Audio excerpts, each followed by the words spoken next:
ការិយាល័យប្រជាពលរដ្ឋខេត្តសៀមរាបផ្សព្វផ្សាយអនុក្រឹត្យលេខ19និងណែនាំការប្រើប្រាស់កម្មវិធីទូរស័ព្ទដៃមតិយើងដល់អាជ្ញាធរនិងប្រជាពលរដ្ឋ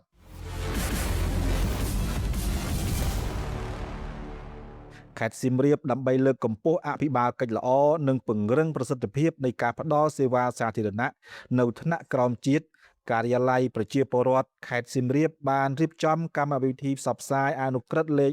19 អនក្របកស្ដីពីទួលនីតិភារកិច្ចនិងសមត្ថកិច្ចរបស់ការិយាល័យប្រជាពលរដ្ឋរាជធានីខេត្តព្រមទាំងបង្ហាញពីរបៀបប្រើប្រាស់កម្មវិធីទូរស័ព្ទដៃមតិយើងជូនដល់អាជ្ញាធរឃុំភូមិនិងប្រជាពលរដ្ឋប្រមាណ300នាក់នៅស្រុកស្រីស្នំនាព្រឹកថ្ងៃទី27ខែកក្កដាឆ្នាំ2026កម្មវិធីនេះត្រូវបានរៀបចំឡើងដោយអនុវត្តតាមអនុក្រឹត្យលេខ19 អនក្របកចុះថ្ងៃទី18ខែកុម្ភៈឆ្នាំ2017របស់រាជរដ្ឋាភិបាលនិងសេចក្តីជូនដំណឹងលេខ164សចនចុះថ្ងៃទី16ខែមករា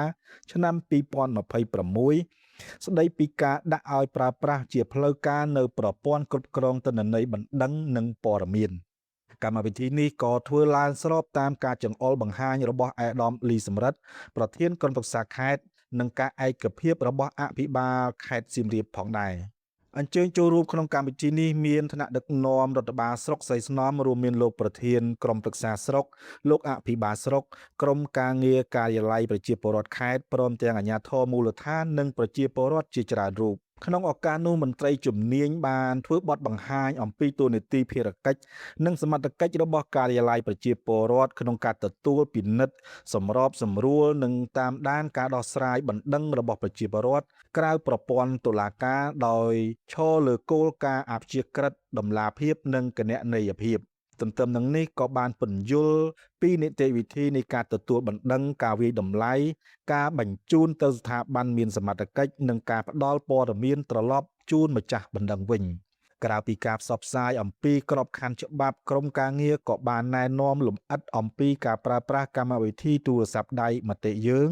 ដែលជាប្រព័ន្ធ Digital សម្រាប់ឲ្យប្រជាពលរដ្ឋរាយការណ៍បញ្ហានានាក្នុងមូលដ្ឋានឬផ្ដល់មតិយោបល់ពាក់ព័ន្ធនឹងការផ្ដល់សេវាសាធារណៈនិងការគ្រប់គ្រងរដ្ឋបាលកម្មវិធីនេះផ្ដល់ភាពងាយស្រួលរហ័សនិងធានាការរក្សាការសម្ងាត់អត្តសញ្ញាណរបស់អ្នករាយការណ៍ដែលជួយបង្កើនទំនុកចិត្តនិងការចូលរួមរបស់ប្រជាពលរដ្ឋក្នុងការកែលម្អការផ្ដល់សេវាសាធារណៈនៅក្នុងវេទិកាពិភាក្សាប្រជាពលរដ្ឋបានចូលរួមលើកជាសំណួរនិងបង្ហាញពីក្តីបារម្ភពាក់ព័ន្ធនឹងសុវត្ថិភាពទិន្នន័យផ្ទាល់ខ្លួនការរក្សាការសម្ងាត់នៃអ្នកប្តឹងនិងការដោះស្រាយបញ្ហាមិនប្រក្រតីនៃសេវាសាធារណៈនៅតាមមូលដ្ឋានការឆ្លើយតបវាគ្មិននៃការិយាល័យប្រជាពលរដ្ឋខេត្តបានបកស្រាយយ៉ាងច្បាស់លាស់អំពីការការពារអត្តសញ្ញាណម្ចាស់បណ្ដឹងសិទ្ធិរបស់ប្រជាពលរដ្ឋនិងនីតិវិធីដោះស្រាយបណ្ដឹងតាមច្បាប់ដែលបានធ្វើឲ្យអ្នកចូលរួមកាន់តែមានការយល់ដឹងនិងជឿជាក់លើយន្តការដោះស្រាយបណ្ដឹងរបស់រាជរដ្ឋាភិបាលតាមរយៈកម្មវិធីផ្សព្វផ្សាយនេះការិយាល័យប្រជាពលរដ្ឋខេត្តសៀមរាបរំពឹងថាអាជ្ញាធរមូលដ្ឋាននិងប្រជាពលរដ្ឋនឹងយល់ដឹងកាន់តែច្បាស់អំពីទូនីតិរបស់ការិយាល័យប្រជាពលរដ្ឋព្រមទាំងប្រើប្រាស់កម្មវិធីមតិយើងឲ្យកាន់តែមានប្រសិទ្ធភាពដើម្បីចូលរួមលើកកម្ពស់គុណភាពសេវាសាធារណៈតម្លាភាពនិងអភិបាលកិច្ចល្អនៅថ្នាក់ក្រោមជាតិស្របតាមគោលនយោបាយកំណែទម្រង់រដ្ឋបាលសាធារណៈរបស់រាជរដ្ឋាភិបាលកម្ពុជាខ្ញុំកៅសំណាងមេកុងញូ